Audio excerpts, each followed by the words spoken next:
I saw a movie when I was a kid called Top Gun. That kind of got me interested in it, certainly in fighter aviation. So I went to the Air Force Academy, graduated from there in 2002 and started flying the F-16 thereafter. And I've flown the airplane ever since roughly 2004. So I'm doing it for a long time. I got 4 combat deployments. It's kept me safe through all those, and happy to be able to show what the F-16 can do to the general public. You got the biggest vacuum cleaner you've ever seen in your life, so it powers our Pratt & Whitney 229 motor that puts out 29,000 pounds worth of thrust there.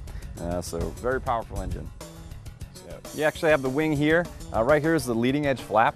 These are scheduled by the flight control computer. So the slower you go, they'll schedule down, and the faster you go, they schedule back up. So the airplane is constantly trying to adjust itself to optimize its own performance. One of the unique things about the F-16, so typically you have flaps and ailerons on airplanes. Well, these are flaperons, okay? So what they do is they do the job of both the aileron and the flaps. So they'll actually move counter to each other in order to help roll the airplane.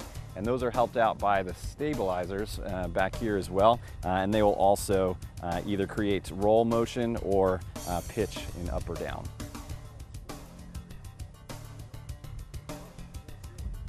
A lot of people ask how the smoke is activated, so just comes out of this little nozzle right here, sprays a little bit of oil into the hot exhaust. The hot exhaust actually makes the oil smoke, and that's how we make it happen.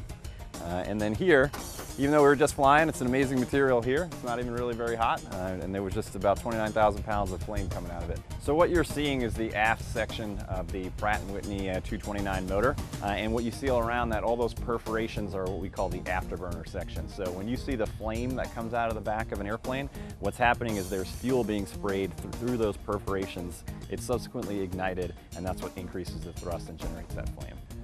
One of the other unique things about the F-16 are our ventral fins. So mainly to generate stability, so the airplane is inherently unstable. That's one of the reasons why it's extremely maneuverable, one of the most maneuverable planes out there. So they have things like ventral fins and various other fins that are around the airplane in order to increase that maneuverability as much as possible. That's all the countries that the team has performed in. Yeah, it's what we call the pitot tube. Obviously there's ram air that goes right down the middle of it, and there are also these static ports along the side. That's going to compare data with some of the other static ports that are on the other sides of the airplane, notably right up here.